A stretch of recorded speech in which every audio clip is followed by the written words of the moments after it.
The San Antonio Spurs season is officially over. Now the question is, who should stay and who should go? I don't ever slow up, no I don't take I got no love for the fakeness. If you wanna play tough and wanna hate this, I'll always show up and make a statement.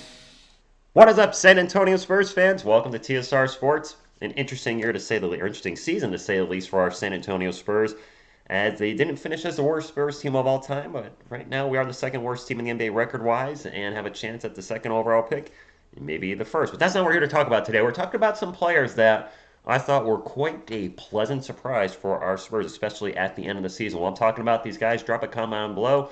Who would you like to see resign? Who are you kind of like, you know what, TSR, I'm good with them. Let's move on. Hit that thumbs up, like support a fellow Spurs fan, and subscribe for more Spurs content. My apologies for my voice. Apparently, I lost it somewhere in the last 24 hours. Anyway, let's get into the video. Let's talk about the man just simply known as Mamu. Sandro Mashmala Manu. Yeah, Mamu. Claimed on waivers from the Milwaukee Bucks. He's a 6'11 center and forward. He's 23 years old. I believe he's making about $357,000 this year, the last year of his contract. He's been a fun player to watch. Very versatile for a big man and still very early in his NBA career. I think there's a lot of potential here.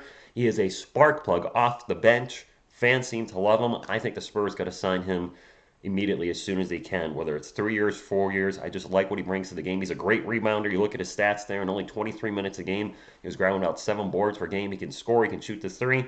I say let's bring back Mamu.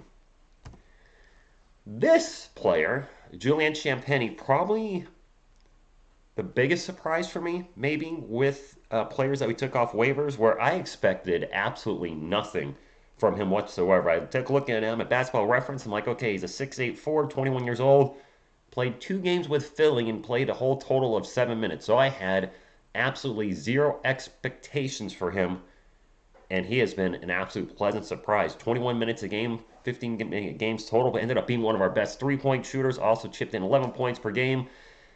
But the last 5 games of the year, he has averaged 20 points per game, obviously getting more playing time. Looking at his contract, it's a little hard to find exact specifics. I believe he made about $500,000 this year, and he's set for a qualifying offer of $1.7 million next year, which means we can make him an offer. Whatever it is, I think this is another player, Spurs fans, that we should sign. He's young, and my goodness, we need three-point shooting. Doug McDermott's not going to be a Spur forever. He's on the wrong side of 30 in the last year of his contract, and I'm sure he and the Spurs themselves would like to see him play for a contender. We're probably not going to be one next year. So I think Doug's window is closing with the San Antonio Spurs, while Julian Champagnie's window is now opening. What a pleasant surprise, and I look forward to see what he can do with the team in the future. Be safe. This is kind of a tough one for me. Dominic Barlow, he's only 19. He's a 6'9 forward. I think he has the same contract as Julian Champagnie, but the last 5 games, and a lot of these guys we're talking about right now have had a chance to play a lot because the Spurs they have a lot of injuries. Okay, anyway, with so many guys out, he's got a chance to play a lot in the last 5 games, getting 25 minutes a game, and in the time, he's gotten about 9 points per game, 8 rebounds, 2.5 assists, and a little over a block a game. And then yesterday, I think yesterday's game against the Dallas Mavericks, who were clearly tanking and not trying whatsoever for the most part, I think that game was a real eye-opener, and it has Spurs fans excited. It is just one game, so we don't want to put all our Easter eggs in one basket because of one game, but he was 1 rebound short, Spurs fans, of being the youngest player to ever do a 20-20. A 20-20 is at least 20 points and 20 rebounds, and he missed that by 1 freaking rebound. So with him, the potential's definitely there. Excuse me. I think it depends on the draft. Any free agents may we sign? How many roster spots do we have open when it's all said and done? But this young man, I gotta think, is gonna be a probably that the Spurs try to re-sign him. Just there seems to be a lot of potential, and like a lot of our players, Malachi Branham, Jeremy Sohan, so forth and so on, he showed development over the season. So I think we should bring him back too. So I'm going to do a little bonus one here. One final one that's not in the thumbnail because he's been playing really well. I didn't realize how well he's been playing lately. Spurs fans, what do we do with KBD? Last year of his $1.8 million contract, he's 27 years old, the 6'8 forward, playing the best basketball of his career in the last 7 games. And again, like the other guys, getting playing opportunities. In 27 minutes per game, he averaged 17 points per game, while shooting 53% from the field and 41% from the arc. I don't know what they're going to do with KBD, dang, dang, dang, do. I wouldn't be opposed to him coming back, but again, it's going to be the roster space. We have our first round draft pick and then 2 seconds. And if we draft 3 players, there's also other two-way contracts, undrafted players, free agency. There's so many intangibles. KBD has been really good for us, but with KBD and really a lot of these other guys we're talking about, are they as good as we think they are? Or are they just playing really well on a bad team so there's just more opportunity? I don't know. That being said, I've seen enough watching the team and the players on the court to know there's a lot of potential with these guys, and I think we should re sign all three of these guys that are on the thumbnail. Sorry I'm blocking you, Dominic. As far as KBD, he's been a great role player for us. If we have one last roster spot, I would bring him back too. That's all I got, Spurs fans. A short video today. I want to talk about this exciting young team.